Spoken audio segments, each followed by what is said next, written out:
Trump is just moments away from an historic face-to-face meeting with the young dictator of North Korea. It's now just about 7 a.m. in Singapore, where Trump began his day by tweeting about the upcoming negotiations. Quote, meetings between staffs and representatives are going well and quickly. But in the end, that doesn't matter. We will all know soon whether or not a real deal, unlike those of the past, can happen. Then he went after the so-called haters and losers, saying, these pundits who have called me wrong from the beginning have nothing else they can say. We will be fine. Already the scenes out of Singapore have taken on a circus-like atmosphere in anticipation of the high-stakes summit. Kim Jong-un was seen touring the city with his entourage after his arrival, even taking a selfie with the foreign minister of Singapore. There they are. Both he and Trump also met separately with Singapore's prime minister, where Trump predicted that everything would work out nicely. However, the outcome remains, of course, far from certain.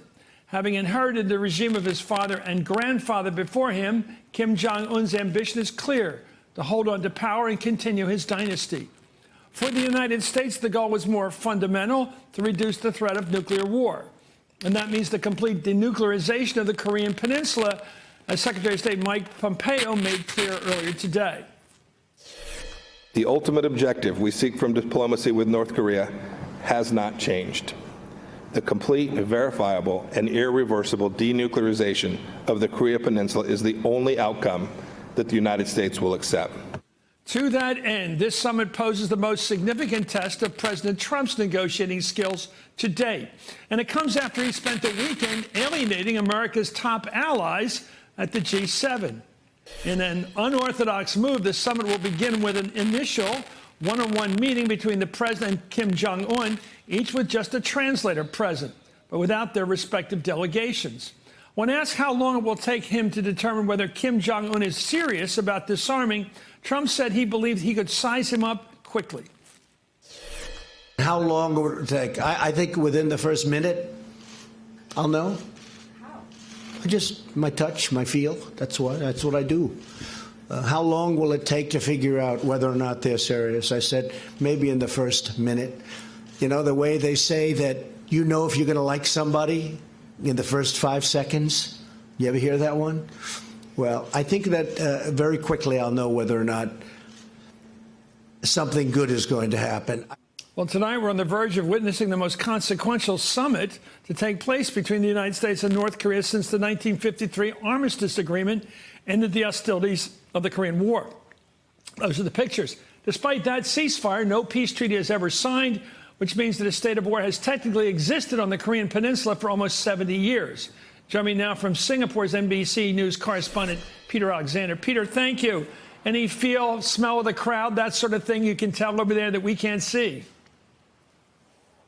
Well, Chris, it's the beginning of what will be a historic day, certainly here in history, here in Singapore. No matter what happens, this handshake will make history. The first time an American president will meet face-to-face with a North Korean dictator. It is now dawn. The president's been up for at least an hour and a half, as you noted, already tweeting in his sort of typical Trumpian form, a former TV star promoter of sorts, trying to brand this and build the hype, suggesting that we will all know very soon whether a deal can be done. And notably in that tweet, also seeming to dismiss what we had heard from his top advisors within the last several hours. Mike Pompeo, you remember, saying that they are moving ahead very quickly, much more quickly than they expected, with these ongoing talks that have been taking place between the two delegations from both sides. The president saying, basically, those conversations between our staffs and representatives don't really matter. It's going to be the personal dynamic that he has with Kim Jong-un that will sort of dictate this day. I got to tell you what was a remarkable scene that we witnessed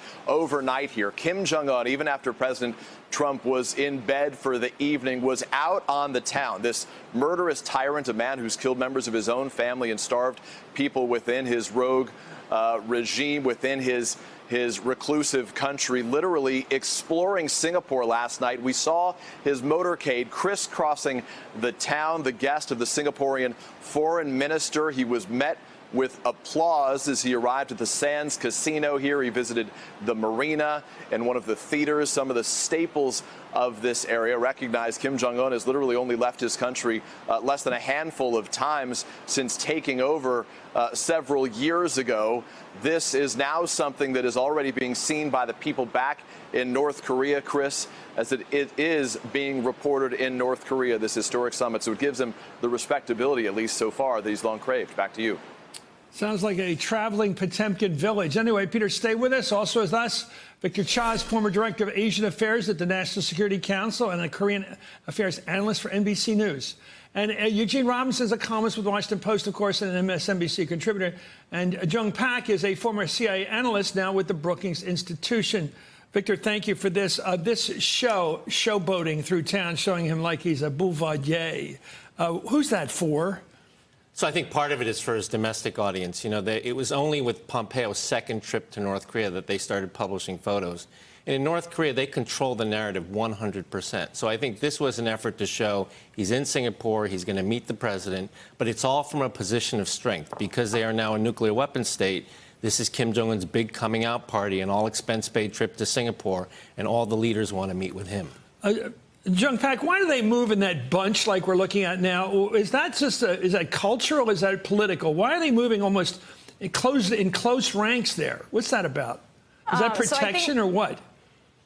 It's part protection, but I think it's also theater. He's surrounded by the people who adore him, who's protecting him. He has layers of protection. But it's also interesting, too, that it's a tangible sign of the people who are supporting him and love him and want to make sure that he's safe. So, you know, this is also theater as much as it is for protection.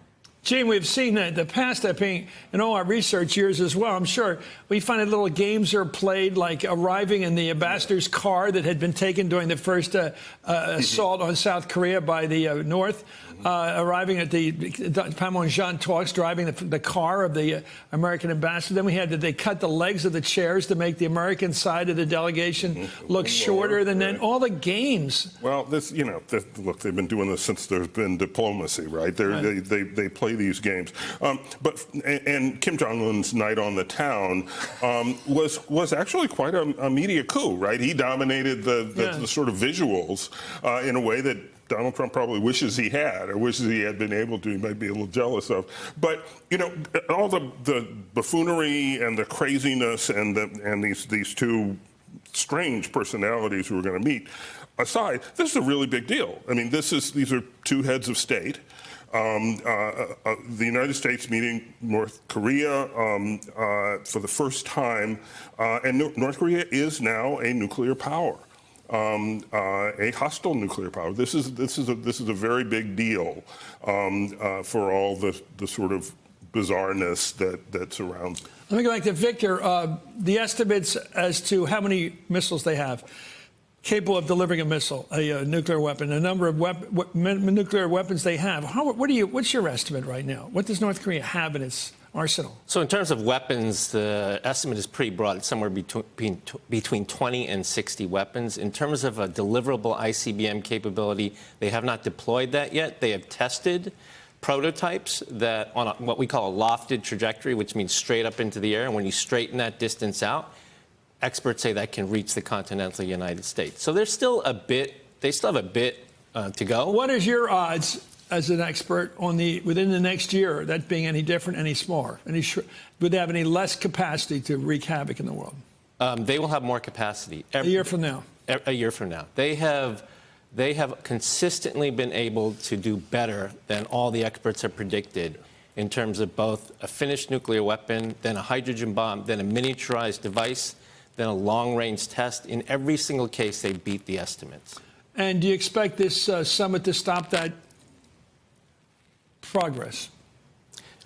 So I'm asking you a gut question about what we're watching, all these limos and all this meeting and all this hype. Will it accomplish anything in terms of our goal, which is to reduce the nuclear threat? Yeah, so I'm optimistic that the meeting tomorrow will go well, but I'm pessimistic that will actually lead to denuclearization or tangible progress. Or even restraint? Well, there'll be restraint because as long as we're talking, they have committed to not testing. So in that sense, that's good. But just because they don't test doesn't mean they're not developing their program. Well, the president's new hopeful outlook towards North Korea is a sharp turn, of course, from the bellicose approach he took during his first year in office. Last summer, for example, Trump referred to Kim Jong-un as Little Rocket Man and famously threatened to bring fire and fury upon that country. The United States has great strength and patience, but if it is forced to defend itself or its allies, we will have no choice but to totally destroy North Korea. Rocket Man is on a suicide mission for himself and for his regime. He has been very threatening beyond a normal statement. And as I said, they will be met with fire, fury, and frankly, power, the likes of which this world has never seen before. Well, then, after the prospect of a meeting arose, Trump went as far as to call the North Korean dictator honorable. We're having very good discussions. Kim Jong-un he really has been very open and I think very honorable from everything we're seeing. Hey there, I'm Chris Hayes from MSNBC. Thanks for watching MSNBC on YouTube. If you want to keep up to date with the videos we're putting out, you can click subscribe just below me or click over on this list to see lots of other great videos.